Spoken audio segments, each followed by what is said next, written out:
Soyez le bienvenu, peuple de Dieu. Nous sommes dans notre chaîne 5 minutes avec le Seigneur Jésus-Christ.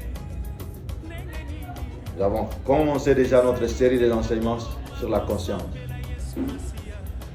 Donc nous avons vu la personne qui a donné cet enseignement, c'est le Seigneur lui-même.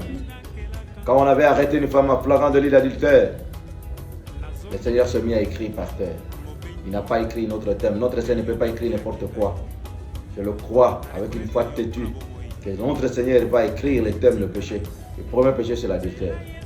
Car chacun qui venait voir les écrits de notre Seigneur, il se vit que lui aussi avait sa part parmi ces péchés, acquisés par sa conscience. Nous voulons la délivrance de la conscience.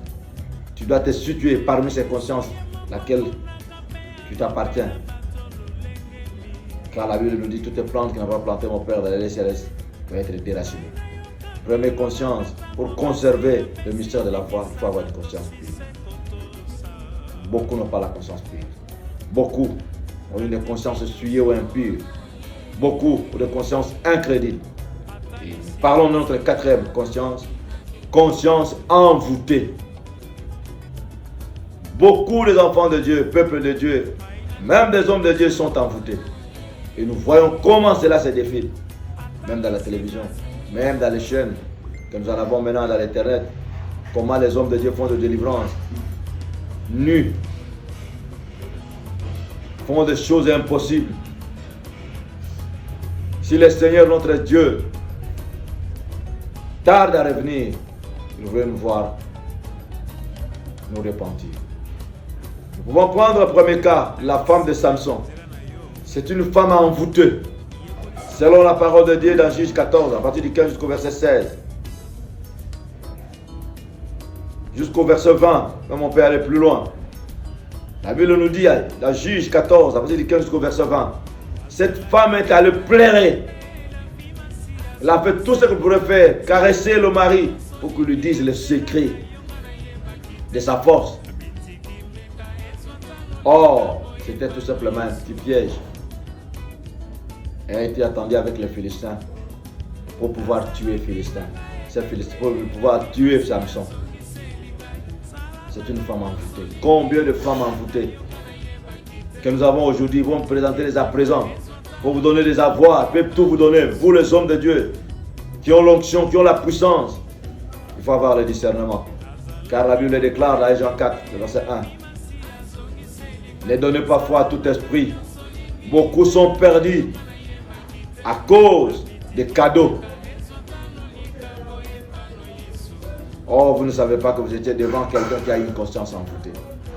Combien connaissons les cas des envoûtements?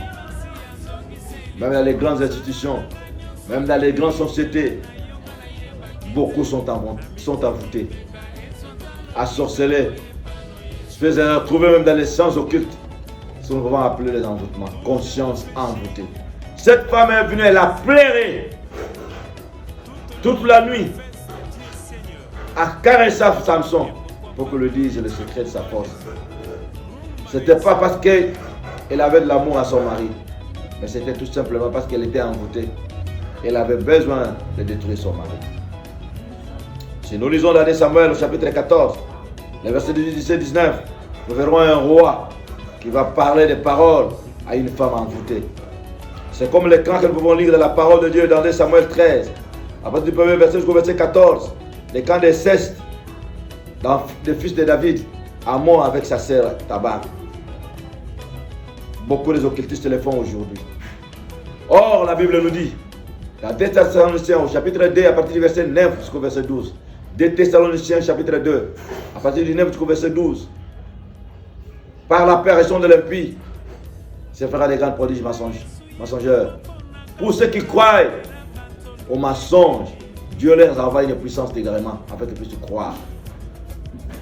Dieu lui-même envoie une puissance d'égarement. Parce que vous ne voulez pas, vous n'avez pas aimé la vérité. Mais comme vous n'avez pas aimé la vérité, Dieu lui-même vous envoie une puissance d'égarement.